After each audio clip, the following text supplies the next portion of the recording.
This is the Citizen of Heaven podcast, number 74, Giants.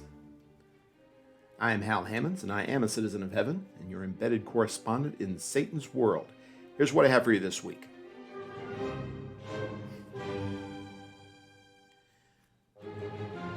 I've been preaching about the Nephilim. Greatness in this life is usually incompatible with greatness in the eyes of God. I've been reading What It Is Preaching, memoirs of Robert Turner, one of the true giants of the faith I was privileged to know. I've been hearing fossilized giant footprints have been found all over the world. Your attitude toward this so-called proof says more about you than it says about the prints. I've been playing Kingdomino. If you dare strive for greatness, you are likely to get stomped on. Let's start with what I've been preaching.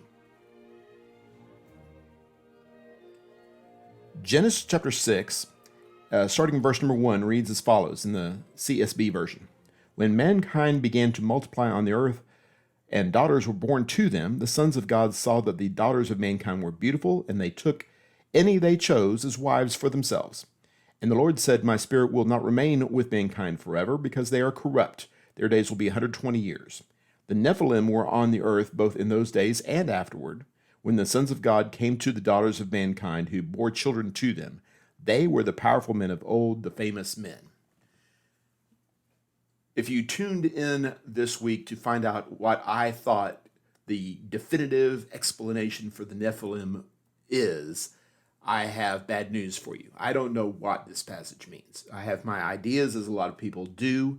I don't know how you can definitively make any kind of argument from the text. It is a head scratcher. In the immediate context, it seems like this cohabitation between whoever the sons of God were and whoever the daughters of men were is directly responsible for them being the way they are, which is to say remarkable and heroic and powerful and even giant, physically large human beings. If that is the case, it might lend credence to the idea, as many people have suggested, maybe most, that the sons of God refers to angels and that the daughters of men refers to human beings. And this odd connection, this cohabitation, resulted in these, pardon the expression, freaks of nature. That could be the case. And it could be the case again later on in the text, as is indicated here in Genesis chapter 6. The Nephilim is a phrase that is used to refer to other giants, the sons of Anak, for instance, that are found in the cities of Canaan when the Israelite spies went into the land in Numbers 13 and 14. We see a few of them lingering in the days of King Saul and King David, Goliath of Gath being the most famous one of those. There were certainly remarkable physical specimens in these later times, and these Nephilim that are described in the pre-flood world, they left such an impression with Noah and his family that same term was used later on to describe other people who clearly were not descended from these great ones. They were other people. Other people have suggested this is simply sons of God being used the way it normally is in the text, referring to holy human beings, and that they corrupted themselves with daughters of men, which in the context would seem to indicate people not who were just human, but rather who had followed after the ways of men, righteous people and unrighteous people coming together. That doesn't seem to explain the greatness of the Nephilim, but it fits in very well with the overall context of the Bible. I'm not going to take a firm position either way. You can take whichever position you like.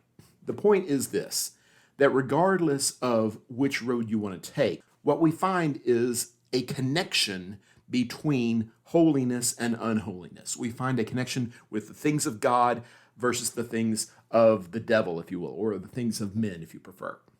That this connection of holy and unholy resulted in what would appear on the surface to be a remarkable and a positive thing. We want to be physically imposing. We want to be able to play professional basketball or accomplish some great thing in a physical way, and more is better in this way. And as far as carnal things go, I suppose that's probably true. But is bigger actually better? Is it better to be impressive in worldly ways? Is it better to be impressive in physical stature, the normal ways of measuring things? Is that really preferable? Well, it doesn't have to be a bad thing necessarily, but the Bible clearly indicates that it is not inherently a good thing. You see in the early chapters of Genesis, you see the line of Cain. Cain was with his wife, and there's another discussion about that, what exactly that means. But nevertheless, he had children and grandchildren and great grandchildren. And you start seeing a list of people: the first metal worker, the first wholesale worker of flocks and herds, the one who invented music. Wouldn't you love to be the person who invented music? All of these great ones of human society came from Cain's side. And there's no indication whatsoever anywhere in the text that anybody descended from Cain had any regard for serving God. It's said in the days of Seth that people began to call on the name of the Lord there at the end of chapter 4 in Genesis. And the implication is that Seth is a part of that he is going in that direction. He's going in a spiritual direction, and Cain, his older brother, is going in a carnal direction. And if you put your emphasis on carnal things, on physical things, things that can be measured, things that can be weighed, clearly you're going to have a built-in advantage in those areas. Why wouldn't you? That's the way it ought to work out. The one who emphasizes running fast more than the person who doesn't emphasize running fast is more likely to win a gold medal for running fast. But if that is not our priority, if that's not what we want out of life, if we want spiritual things, we're probably going to be disappointed in carnal things. We're not going to become giants in the world. Is that a bad thing? And the Bible over and over again says, no, that is not a bad thing. That's a good thing. In fact, in passages like 1 Corinthians chapter 1, verse 26 and following, the greatness of the world as measured by intelligence, by education, by reputation is diminished. He says, not many who are wise, not many who are understanding are going to come to the faith. Those ones who have excluded themselves from spiritual things, and we see that working even today. Great men of science, great men of wisdom, great men of experience. They may mouth some kind of appreciation for God, but they're not serving God with their life. They're serving science. They're serving ultimately themselves. That's not going to accomplish spiritual purposes. Let's not be discouraged when we find that the world is valuing the things that the world values, carnal things, giant things. You're never going to become a giant in the world by serving God. Thankfully, that's not our priority. Our priority is serving God. Our priority is building ourselves up spiritually. And if our reputation, our standing in the world is going to suffer, then let it suffer. Anyway, that's what I've been preaching. This is what I've been reading. If you had seen Robert Turner walking the streets of Burnet, Texas back in the day, probably the last word in the world that would have come to your mind is the word giant. For a variety of reasons, not the least of which is his stature. Brother Turner was just not a very tall individual. He was shorter than me, and I'm not tall by any stretch. Pardon the expression. But beyond that, he didn't have that kind of aura that so many people, especially on television these days, seem to have. When people talk about President Trump, for instance, whether you like him or not, the same thing for President Obama, President Clinton, all three of these men particularly had this reputation. Anybody who was with them, anyone who knew them, knew they come into a room and immediately every eye is drawn to them. They become the center of attention simply by being in the room. They don't have to say a word. They don't have to do anything. It's just this magnetism to them that's very difficult to explain, but impossible to miss. They say Frank Sinatra was like that. When he would walk into a restaurant, the entire place would just stop. Nobody was thinking about anybody else. Nobody was looking at anybody else other than Mr. Sinatra. That kind of pull, that kind of, if you will, greatness is rare, but it is unmistakable. And some preachers have that, I think, to a certain degree at least. I don't know that it can be said that Brother Turner did. Brother Turner was not very boisterous. He wasn't loud. He wasn't going to command the attention of the room. He didn't draw attention to himself at all. I was not privileged to know him all that well. My parents knew him better than I did. But when I spent time with him, he was not especially remarkable in the sense that people of the world consider people to be remarkable. He was an ordinary person. And yet his life impacted thousands, if not tens of thousands of people, the things that he did, the things that he preached, the things that he wrote. And when I happened upon a copy of his memoir, What It Is Preaching, I grabbed it. I've been reading Plain Talk my entire life, and I figured that there would be something there for me because I connect with Brother Turner, especially at this point in my life when I am the same age as he was when I was a young preacher, when I was young in the faith, trying to figure out who I was going to be, whether I was going to be preaching the gospel for the rest of my life. And so that same kind of wisdom that I get from my father or from other people who are of that generation, I find that in Brother Turner. And it's not necessarily that he was remarkable in some general sense. In fact, when I was looking for a passage in the book to illustrate the kind of wisdom, the kind of guidance that he offered, I was at a loss, actually. That's not the way the book reads. I did find a passage toward the end of the book where he's describing the work of a preacher. He says, in the final analysis, the preacher must deal with people, and his knowledge of truth and principles will go for naught unless he learns to cope with and apply the message to people. He must learn that he and his hearers are sinners, self-responsible, but sinners nonetheless.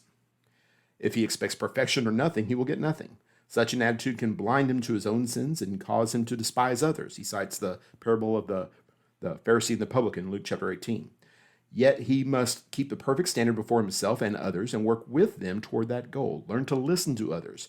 I know it is hard, but listen and observe. Put yourself in their shoes. Seek to understand their problems. Make the kind of allowances you want for yourself. In a word, love them, and you'll be able to bring them to Christ. Now, that's not going to be confused with the writings of Robert Schiller or Zig Ziglar or Tony Robbins or anybody like that. That's not going to get people all riled up into a fervor and go out and save the world. But the gospel isn't like that. The gospel isn't emotionally charged for the sake of being emotionally charged. It's practical, it's simple, it's relatable. It reaches out to human beings where they are. And that's the way Brother Turner's writings were. That's the way his person was. That's the way I remember him. And in my mind, that's what makes a true giant. That's what makes somebody truly remarkable in a spiritual sense. It reminds me a great deal of 2 Timothy chapter 4, when Paul the apostle, another man who didn't appear to have a whole lot of trappings of greatness about him, as far as we can tell from the personal information that we have related to us in the text, but still, by any estimation, a giant of the faith. When he wrote to Timothy describing the work of a preacher, that's how he described it essentially. Chapter 4, verse 1 of 2 Timothy, I solemnly charge you before God and Christ Jesus, who is going to judge the living and the dead, and because of his appearing and his kingdom, preach the word. Be ready in season and out of season. Rebuke, correct, and encourage with great patience and teaching. For the time will come when people will not tolerate sound doctrine, but according to their own offenses, their own desires will multiply teachers for themselves, because they will have an ear to hear what they wish to hear. They will turn aside from hearing the truth and will turn aside to myths. But for you, exercise self-control in everything. Endure hardship. Do the work of an evangelist. Fulfill your ministry. Do your job, he says. It doesn't have to be exciting. It usually isn't going to be exciting. It's hard. It's arduous. It's challenging. It's selfless. But you do this because it's the right thing to do. It's not going to get you a lot of headlines. It's not going to get you a lot of attention. You're not going to have buildings named after you necessarily for doing things like this. But that's the work of the preacher. That's the work of a Christian, really, in the greatest sense. If we focus on the work that God gives us to do, if we focus on meeting the challenges that come before us, if we rise to the occasion, God will give us the strength to cope with whatever we happen to have. It won't be because we had greatness within us. It's because God is great, and he empowers us to rise to whatever challenge may be confronting us. He gives the greatness. Anyway, that's what I've been reading. This is what I've been hearing. There is a dirt road in the Republic of South Africa near the Swaziland border. And yes, it's true, there is a nation in southern Africa called Swaziland. And this road goes by an outcropping of rocks that have interesting divots and crevices in them, several of them. One of them has an indentation that looks exactly, and I mean exactly, like a human footprint. except it's 4.5 feet tall. It's an amazing concept. If you go to YouTube or just Google it, you'll find this is not done in a closet. Everybody knows about this print. And I love how it's handled in Africa. In America, there would be a fence around it. People would be selling tickets. You pay an extra $20 to have your photograph taken next to the giant footprint and all that. There's none of that. It's just there. Anybody can go see it. And if you believe that the Bible teaches the existence of extraordinarily large human beings, and you're prepared to accept that, there's a lot of interest in this kind of thing. And if you do not believe in that kind of thing, you're going to be interested as well for completely opposite reasons. And that's why I bring it up in this context here, because it gives you a couple of extreme approaches to the Bible in general and certain Bible facts in particular. There are going to be some people who will believe anything because it supports their notion of what the Bible teaches. And the Bible has been dismissed and ridiculed and criticized for centuries. And over again, the Bible has been proved right. And people of faith, people like me, like my parents and grandparents, have been able to push out their chests and say, yes, we told you the Bible has been proved accurate, at least in this particular instance, and your criticism was invalid. And there are other people who have equally firm predispositions, except in the opposite direction. And they are determined to reject anything that does not conform with their view of science, their view of the world. That particularly has application toward Bible events that don't correspond with the scientific method, etc. But in a broader sense as well. And they see something that might be used as evidence for something that they oppose, whether it's Bible related or not, and they will automatically reject it. This is an impossible thing. There is no such thing as a 25-foot human being. And therefore, there is no such thing as a 4.5-foot footprint, and therefore this is fake. And that's all there is to it. And what you have basically is the same attitude toward this fact, this undeniable fact, from two different opposition points of view. It either could not possibly be true, or it absolutely has to be true. And there is, believe it or not, a middle ground. There is opportunity for investigation. Is it possibly true? Well, the Bible teaches that there were giants, and I believe the Bible, so at least I'm open to the idea. Is it not true? Well, I don't know. There is fakery in the world. There is weird coincidence in the world, no question about that. And this rock has some problems, not the least of which is it's standing upright. That's kind of weird in the first place. Footprints are generally horizontal. And it's also made out of granite, and that especially is a problem. Because when you make a footprint in sand that's going to eventually turn into sandstone, that makes sense. But when granite is not yet formed, we call it lava. And if you step into lava, you're not going to make a fossil. You're going to make a cripple. That's the way that these things work. It seems highly, highly unlikely that this is a genuine footprint. It's probably just a coincidence. And there are many, many others out there. Many of them look just like a footprint.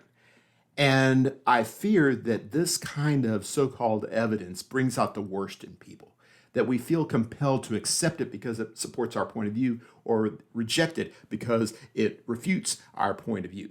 And there is a place for examining things. And if we use fakery as evidence for anything, especially with regard to Bible things, if we use something that is obviously fake or certainly appears to be fake, we're not doing the cause of Christ any favors.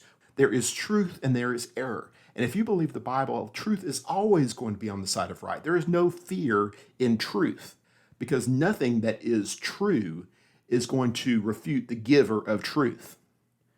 The Bible tells us to do exactly the opposite over and over again, whether it's a testimony or the spoken word or the written word. We're told to examine everything carefully and hold fast to that which is good, especially in a moral context, but in a truth-telling context also. In 1 Thessalonians 5, verse 21, we can also talk about the Bereans in Acts 17:11, who examined scriptures carefully to see if those things were so that Paul and Barnabas were talking about. Paul being an apostle, by the way. John tells us, 1 John 4, verse 1, that we're supposed to test the spirits. We ought to know what we believe and know why we believe it, and not rely on things that are fake or quite possibly fake to prove our point. Don't be afraid of the truth. Seek out the truth and have confidence that the one who gives us truth, the one whose word is truth, is always going to be on the side of truth. Anyway, that's what I've been hearing. This is what I've been playing. Kingdomino is one of our family's favorite games. And recently we came across the Age of Giants expansion that we play alongside the game, and that makes it even better. Kingdomino is basically this. It's a tile laying game where you're laying out a kingdom for yourself made out of dominoes. They have ocean, or they have forest, or they have grassland, or swamps, or caves, or whatever it happens to be. And some of those have crowns on them indicating a special value. And the idea is you want to put your kingdom together in such a way as to make it extra valuable. And the value is determined by the size of the different areas and the number of crowns in that area.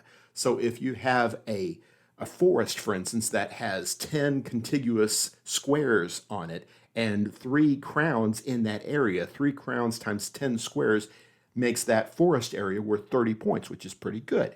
And there are going to be some bonuses attached to it also, and you score all the different areas, and the one who has the most valuable kingdom is going to win the game. It's really pretty straightforward. There's not a lot of spin to it until you bring in the giants.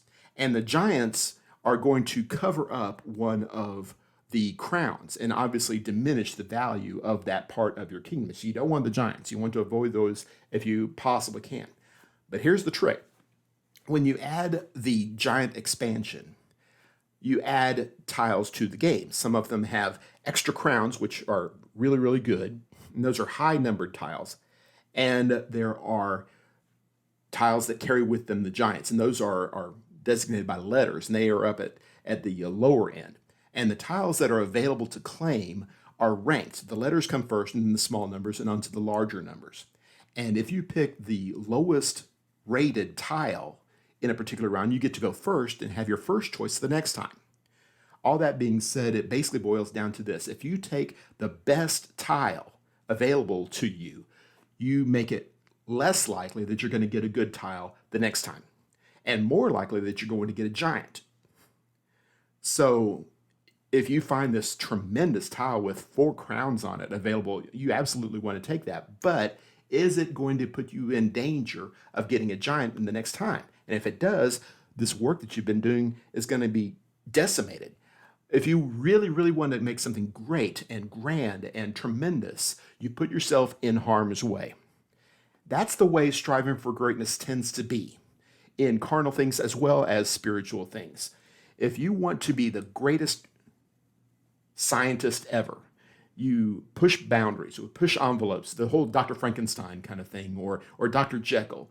You're going to go out of the normal boundaries and put yourself at risk and put yourself in harm's way, maybe even in a physical way, certainly with regard to your reputation. That's going to be the case. That may or may not be a good thing. It depends on your career goals, I suppose. But if you want to strive for greatness, if you want to be a giant in the things of God, if you want to be remarkable, you have to pursue God's things in God's ways. And those are not compatible with man's ways. We all know Proverbs 16:18 that pride goes before destruction and a haughty spirit before a fall.